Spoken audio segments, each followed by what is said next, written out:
Welcome back. Comedian and actress Kiki Young's uplifting the AAPI community with her stand-up comedy. Her award-winning group, Crazy Woke Asians, is touring around the country, and it's making stops in Seattle and Tacoma this weekend. Yeah, and on top of that, she is filming her new comedy special at Capitol Hill on Sunday. And here to share all about it is Kiki Young herself. Hello! Hi! Thanks for having me. You guys forgot to tell me to wear pink shoes. I know. You look so cute. But white is good too. It Yes, kind of goes. it goes. We go together. Okay.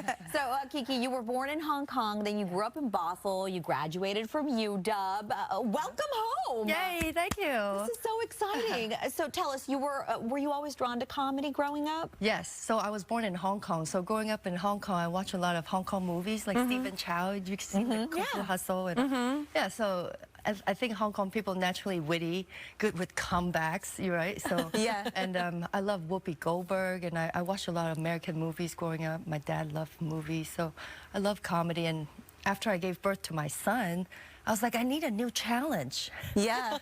It's not hard enough Another already. one. Let's get do it all, right? So you went for it? Yeah, so I took a class and I got hooked.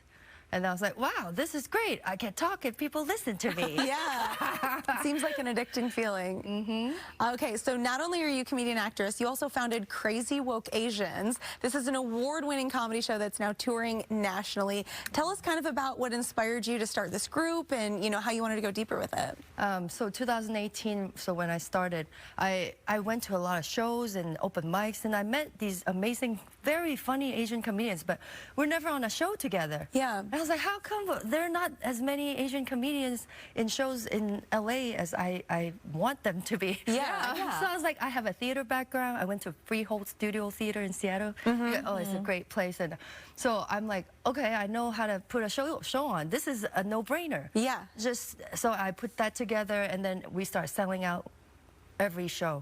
And I was like, wow, people really want to come see the show. Not just Asians, but white people too. Yeah. Everybody, right? Yeah. So I just kept going, and it's really a great platform to provide for up-and-coming and established Asian American comedians to have a voice, to shine, to share their experiences. So it's been really like life-changing for me to not just go for my own comedy, but also, you know, with my peers, we all come up together. And Yeah. Wonderful. Okay, so that is just one example of the ways in which you champion rising AAPI stars in comedy, and also you're raising funds from your shows and festivals. So talk to us about how important it is for you to do this. Why is it something, you know, on top of the very difficult career of being a comedian, something that you chose to tackle?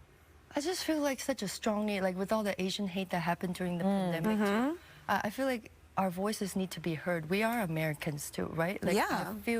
I feel like Chinatown Service Center, we donated funds to them, and also Seniors Fight Back. They give free workshops to seniors to defend themselves. And Chinatown Service Center in LA, they actually help with like financial services, mental health. And it's not just for Chinese people or Asians. They're like the whole community. Our event partner, OCA Greater Seattle, for my taping, they unite Asian voices, and they help with like the rice walk in Seattle, and like the Chinatown district cleaning. So I just feel like they're doing such great work.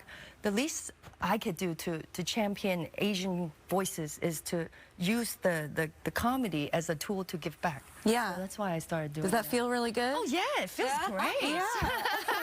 And now you're up here in Seattle in the Tacoma area. 5 shows, 4 nights. You already got started last night, right? Yeah, at Unexpected Productions by the Wall of Gum. Oh, cool. Yes. We've been to a show there. The people were laughing so hard, and I was like, wow, the Asian people laugh really loud too now. not just, you know, how we growing up, we're like, but they were like, ha ha. I was like, wow.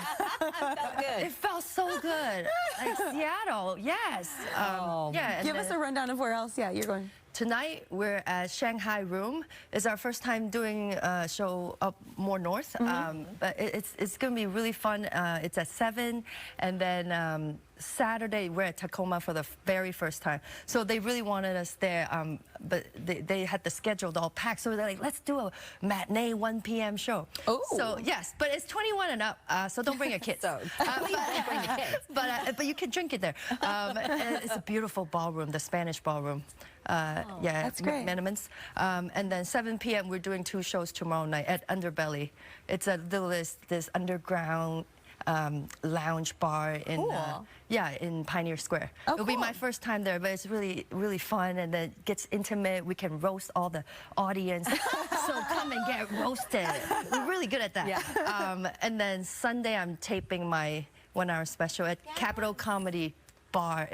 That place is beautiful. So that has to feel like such a full circle moment, okay? And the comedy special is called Don't Get Sick and Die. Yes, good. yeah. Don't get sick and die. That's what my mom tells me. So what can people expect from the show? It's my journey from being an immigrant from Hong Kong to Bothell.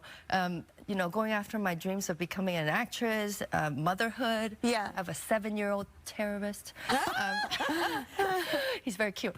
And just relationships and just my experience, my observations, being an Asian woman, being a woman. Yeah. Right? And I do mention about things that happened to me. Like, it's not, I don't call it Asian hate. I just call it they're learning, Yeah. right? And I poke Very fun positive, at it. very positive. Yes, I poke fun at it, and I let you laugh at it, laugh at things that happen to me, and share it. And I think that's the connection. That Asian, Caucasian, it doesn't matter. Black, Mexicans, brown. We're all united with laughter. Yes. Right? We all relate to each other. Yeah. Yeah. You mentioned you like doing crowd work. Yes. How do you decide who you're going to roast in the audience? Oh, very good, yeah. If I see you in the audience with this beautiful bright dress, I'll be like, hey. Uh-oh. Because I never want to get called on in a comedy show. What? I'm always like sitting in the back, keeping it low key. I would be so embarrassed. You should be in the front row. Last night there was a mama. She came just to see me like in the front row. Her legs were like, I was like, she's like, I'm a mom. I was like, wow. I was like, 1-year-old baby. I was like, thank you so much for coming. And I just making fun of her. I was like, she looks kind of ethnically ambiguous. She's like, I'm not Asian. I'm black and white. I was like, oh, and I just have fun. And then they love it. Because I think the new wave of comedy, people want to connect. They want to be called out. They Yeah. want to be roasted. Yeah. And it makes them have like a shine on the stage, even though they're just sitting. Yeah. You know what I mean? So I have to know, because you have such a connection with the community, are there any other Asian comedians, Asian American comedians that we should really be looking out for here? Oh yeah, so last night we had Suba Agawa. She just filmed her 1-hour special with Comedy Dynamics. She's Indian American. She's phenomenal, so funny. And tonight we have Sura. She comes from New York. She's been on BuzzFeed. She opened for Donnell Rawlings and Jeff Ross. So funny. Like, you look at her, it's like, and then it's like, bam, right? Yeah. Ryan Koo, he does musical comedy. It's like interactive. He always closes out the shows. He's hilarious. He's like the single king, he calls himself. Oh. Single king. Yeah, and Nishi XL, she's also a mom. But she has a special on Peacock.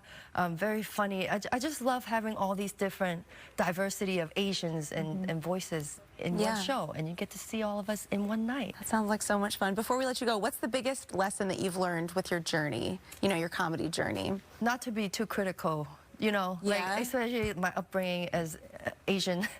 When I get off set, everyone's like, so great, so funny. I'm like, I could do this better, do that better. But no, it's like, you're doing great. You're encouraging me. And you are doing great. Thank you. Yeah. Thank you. I'm taking it all in. So that's the biggest, that's how you can grow instead of like, we have that mentality, oh, you give yourself some pressure, you criticize, then you can stretch. I don't believe in that anymore. Yeah. It's more like, you're doing great. You every step, every move, every joke, you're getting better. You know, getting funnier. And then you feel great, and then you can be in the moment with the audience. Pat yourself on the back a little. Yeah, thank you so much for joining us today. This has been amazing, and we posted more information on all of your fantastic shows up on our website, fox13seattle.com/studio13live. This was great. Yeah. Come see us next time you're in town. Yes, come to the show. Yeah. Oh, and also there's a code, Fox13.